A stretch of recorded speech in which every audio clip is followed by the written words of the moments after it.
एक 8 उमेदवार आम्ही राष्ट्रीय काँग्रेसकडून दिलेले आहेत आणि जिल्हा परिषदला 6 उमेदवार दिलेले आहेत. असे मिळून आमचे आज 8 आणि 6 14 उमेदवार रिंगणामध्ये आहेत.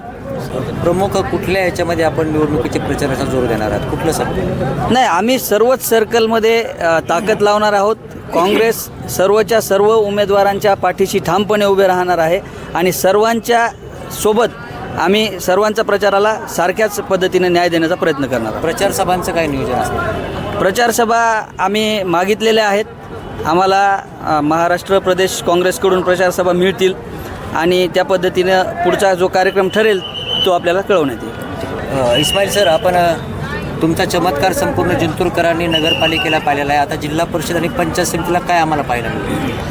नाही, माझा चमत्कार नाही, ते एक विचार आहे. काँग्रेस एक विचार आहे आणि एक विचार न मरणारा विचार आहे. तर माझ्यासारखे किती येतील जातील तरी काँग्रेस संपणार नाही.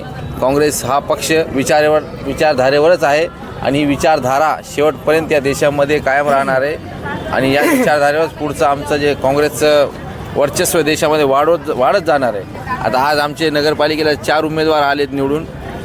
आम्ही बऱ्यापैकी अध्यक्षाला बी 6,500च्या आसपास मतदान घेतलेली आहे. तर आम्ही त्याच धर्तीवर पुढील जिल्हा परिषद आणि पंचायत समिती या निवडणुकीला समोर जात असून आम्ही सगळे कार्यकर्ते जेवढे आमचे तालुक्याचे देशमुख साहेब असतील, बिर्जे असतील, आमचे अध्यक्ष साहेब असतील, आम्ही सगळे मिळून जवळपास 7 आणि बोरीला एक प्लस 8 असे 8 उमेदवार जिल्हा परिषद दिलेले आहेत आणि जवळपास 8 उमेदवार पंचायत समितीला दिले आहेत. सगळ्या ताकदीनं आम्ही त्यांच्या पाठीशी उभं राहू आणि त्यांना निवडून आणण्याचा प्रयत्न करू.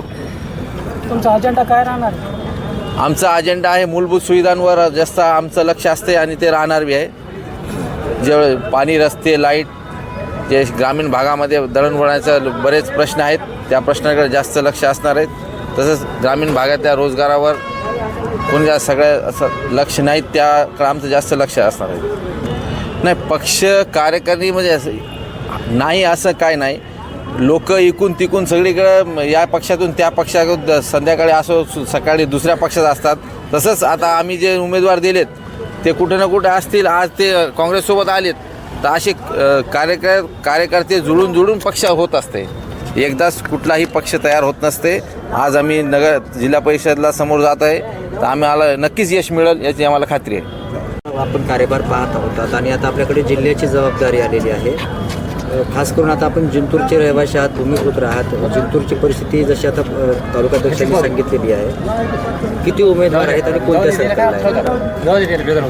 जिंतूर हा काँग्रेस पक्षाचा आणि काँग्रेसच्या विचाराला मानणारा एक तालुका आहे आणि या जिंतूर मतदारसंघामध्ये अनेक विधानसभेच्या मतदारसंघाचं प्रतिनिधित्व काँग्रेसच्या आमदारांनी केलेलं आहे. आता मागं झालेल्या नगरपालिकेच्या निवडणुकीमध्ये सुद्धा काँग्रेसचं काय अस्तित्व आहे अशा म्हणणाऱ्यांना इस्माईल पैलवान यांनी काँग्रेसचं काय अस्तित्व हे दाखवून दिलेलं आहे. जे म्हणतात आम्ही काँग्रेसला संपू ते संपले, पण काँग्रेस संपली नाही.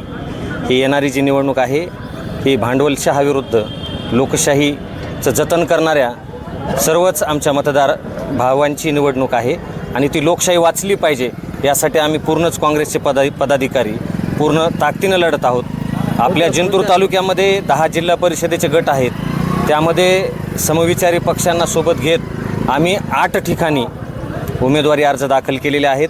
आमचे सर्वच उमेदवार हे कॅपेबल आहेत, समाजशील आहेत, समाजामध्ये त्यांच्या विकासामध्ये त्यांचं योगदान आहे आणि समाज येणाऱ्या काळामध्ये काँग्रेसच्या उमेदवारांना नक्की स्वीकारल्याशिवाय राहणार नाही. कोणते समविचारी पक्ष सोबत आहेत? आमच्यासोबत महादेव जानकर साहेबांचा जो रासप आहे त्यांना आम्ही बोरीमध्ये जिल्हा परिषदेसाठी प्रतिनिधित्व दिलेलं आहे आणि त्यांना सोबत घेऊन आम्ही निवडणूक लढत आहोत.